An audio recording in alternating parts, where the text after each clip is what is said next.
Quem defende a liberdade de expressão verdadeira? Este é o Visão Libertária, sua fonte de informações descentralizadas e distribuídas. Walter Block é um dos mais conceituados autores da Escola Austríaca de Economia e é defensor assíduo do anarcocapitalismo. Nascido em Nova York em 1941, Block foi socialista durante a sua juventude, mas adotou o libertarianismo após conhecer e se tornar amigo de Ayn Rand. Block é licenciado pela Brooklyn College e doutor pela Universidade de Colômbia. Em 1976, escreveu seu livro mais famoso, Defendendo o Indefensável, no qual se propôs a defender pessoas que exercem papéis tidos como execráveis pelo senso comum, como cambistas e caluniadores. Mais especificamente, o livro aborda o tema dos conhecidos crimes sem vítimas, aqueles que não agridem qualquer propriedade privada.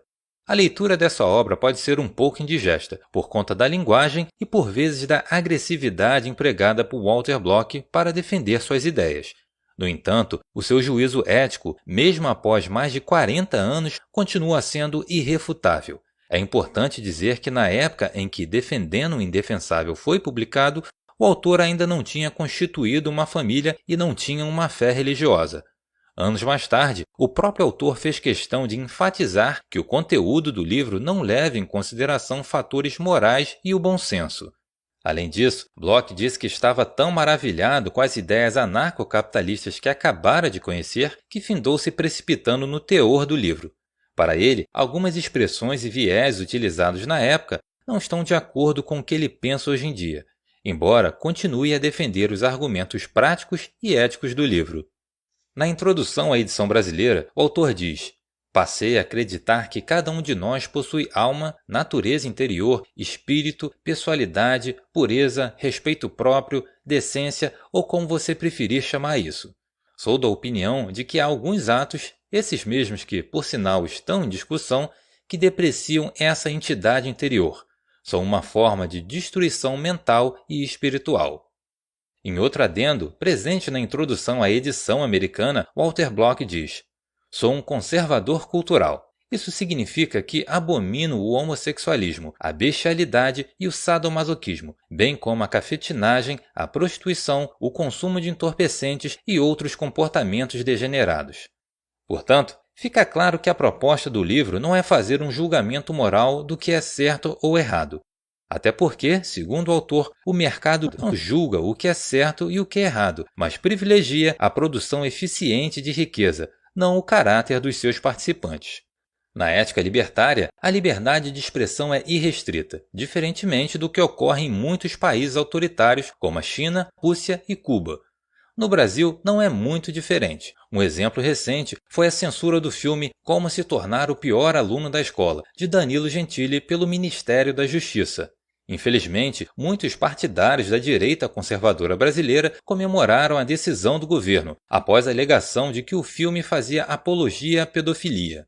Por outro lado, poucos dias depois, a esquerda progressista brasileira comemorou enfaticamente a proibição do aplicativo Telegram no Brasil. A decisão foi tomada pelo ministro do STF, Alexandre de Moraes, com base em matéria jornalística veiculada pela Rede Globo no programa Fantástico. O ministro também disse ter levado em consideração um suposto descaso da plataforma em cooperar com ele em sua briga pessoal com o jornalista Alan dos Santos, do Terça Livre.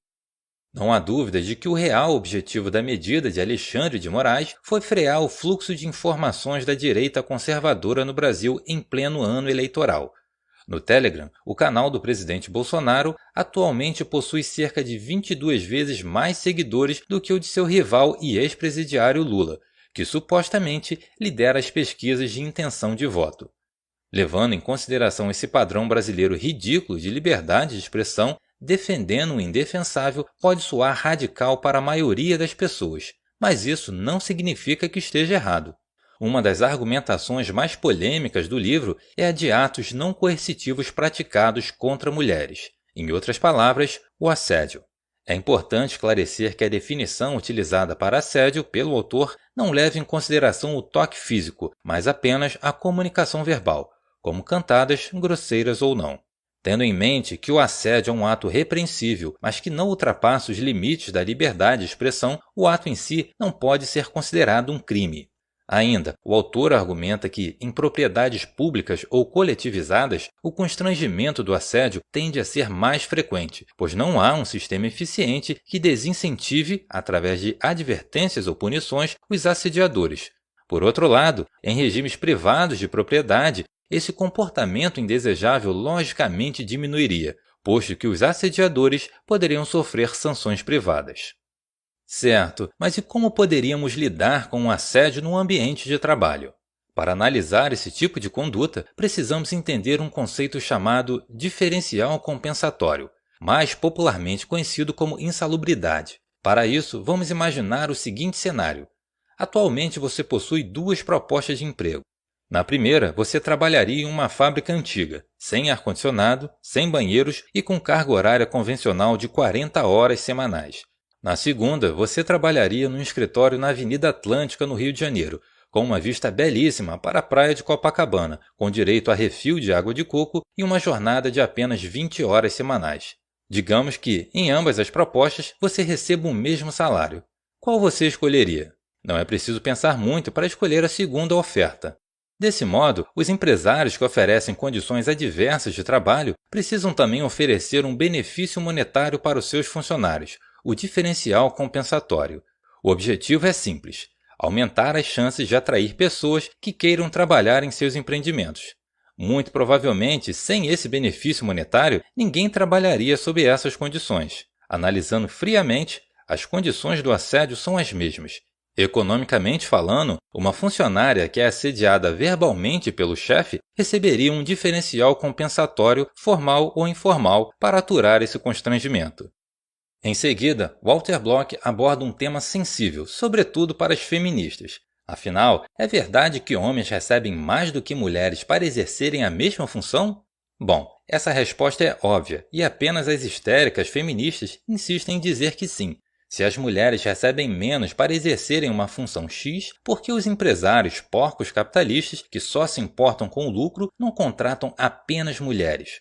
Afinal, seus custos diminuiriam e suas receitas se manteriam constantes, uma vez que as moças são tão eficientes quanto os homens.